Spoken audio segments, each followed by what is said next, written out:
নাটোর জেলার আমাদের সহকর্মী কামরুল হাসান ভাই আছেন আমাদের সাথে। কামরুল ভাই, আপনি একটু আমাদেরকে সংক্ষেপে জানাবেন নাটোর জেলার যে 4টি আসন, সে আসনগুলো সর্বশেষ এখন পর্যন্ত কি অবস্থা, আপনার পর্যবেক্ষণ কি?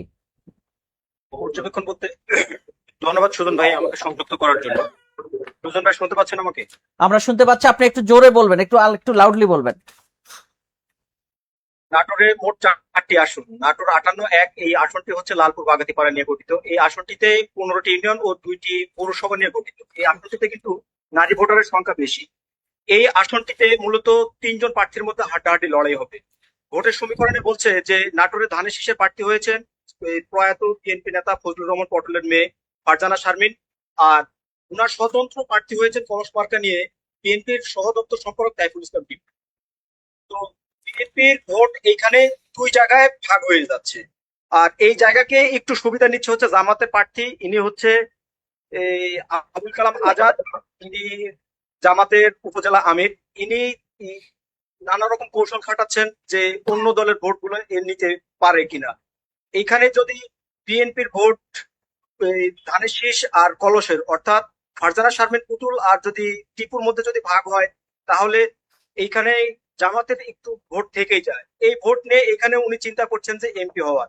অর্থাৎ মূল কথা হচ্ছে যে লালপুর বাগাতিপাড়া 1 নম্বর আসনের এখানে ভোটের সমীকরণটা অনেক জটিল।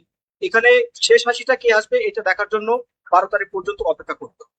আর নাটোর 2 এটা হচ্ছে সদর নলডাঙ্গা নিয়ে গঠিত। এই আসনটিতে হেভিওয়েট প্রার্থী আছেন বিএনপির কেন্দ্রীয় নেতা অ্যাডভোকেট ইব্রাহিম কুদ্দুস তালুকদার দুলু। তার সাথে প্রতিদ্বন্দ্বিতা করছেন জেলা জামায়াতের নায়েবে আমির ইউনুস আলী। এখানে বিএনপি একটু প্রিভিলেজ পাচ্ছেন, সেটা হচ্ছে যে বিগত সময়ে দুলু সাহেব 3বার এমপি ছিলেন। সেই সময় নাটোর সদর আসনের ব্যাপক উন্নয়ন করেছেন এবং এই 17 বছর উনি একবারে জনগণের খুব কাছাকাছি থেকেছেন। সেই জায়গা থেকে ইনি জনপ্রিয় হয়ে উঠেছেন। এখন যেখানে যাওয়া যাচ্ছে সেখানেই শুধু দুলু দুলু শোনা যাচ্ছে। তো এখানে ধরে নেওয়া হচ্ছে যে 80 or 85% যে দুলু সাহেব বিজয়ী হবে, এটা একটা। আর নাটোর 3-এর কথা যদি আমি বলি, জোনায়েদ আহমেদ পলকের আসন, সেটা 25 বছর জোনায়েদ আহমেদ পলকেরই ছিল। এই চলন বিল অধ্যুষিত এই সিংড়া আসনটি হচ্ছে 12টি ইউনিয়ন ও 1টি পৌরসভা নিয়ে গঠিত এই আসনটি। এই আসনটিতে মূলত লড়াই হবে হচ্ছে ধানের শীষ আর বিএনপি বহিষ্কৃত নেতা জেলা বিএনপির যুগ্ম আহ্বায়ক ছিলেন উনি দাউদার মাহমুদ ঘোড়া প্রতীক নিয়ে। এখানে 18 সালে দাউদার মাহমুদ উনি বিএনপি প্রার্থী ছিলেন। উনি ভোট করেছেন অনেক আর কি, 2 লাখ ভোটের ব্যবধানে উনি পলকের কাছে হেরে গেছেন। সেই সময় থেকে উনি জনগণের খুব কাছে গেছেন। উনি একটা শক্তিশালী বাহিনী গঠন করেছেন।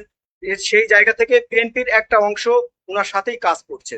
আর ধানের শীষের প্রার্থী আনোয়ারুল ইসলাম আনুর সাথে উনি যেহেতু একজন কলেজের অধ্যাপক, এই অধ্যক্ষ, উনার শিক্ষক এবং উনার ছাত্র আছে, সেই জায়গা থেকে বিএনপি কে সাথে নিয়ে উনি মাঠ করছেন।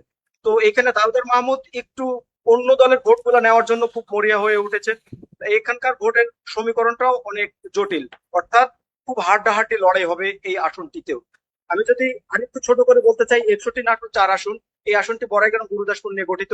এই আসনটিতে মূলত লড়াই হবে 2জনই, সে বরাবরের মতোই ধানের শীষ আর দাঁড়িপাল্লা। এখানে দাঁড়িপাল্লার যিনি আছেন আব্দুল হাকিম সাহেব, ইনি বিগত সরকারের সময় ইনি বড়াইগ্রাম উপজেলার ভাইস চেয়ারম্যান ছিলেন। সেই জায়গা থেকে উপজেলার প্রত্যেকটা মানুষের কাছে ওনার যাওয়ার সুযোগ হয়েছে। আবার এইদিকে ধানের শীষের প্রার্থী আব্দুল আজিজ, ইনি উপজেলা চেয়ারম্যান ছিলেন। ইনিও আর কি ইনার ইউনিয়ন চেয়ারম্যানও ছিলেন কয়েকবার। সেই জায়গায় এনারা 2জনই জনগণের খুব কাছাকাছি যেতে পেরেছে। এখানে ভোটের সমীকরণটা খুবই জটিল হচ্ছে। তো ধারণা করা হচ্ছে যে বিএনপি হয়তো বা শেষ সময় যাবে, কারণ এই আব্দুল আজিজের অভিজ্ঞতাটা একটু বেশি। তো ওই যে শেষ রাতের একটা কথা আছে, সেই কথার দিকে চিন্তা করে অনেকেই চিন্তা করতেছেন যে ধানের শীষ যাবেন, আবার বিশ্লেষকরা বলতেছেন যে এখানে দাঁড়িপাল্লাও যেতে পারেন। তো এই ছিল আমার কাছে নাটোরের 4টি আসনের ভোটের সমীকরণ।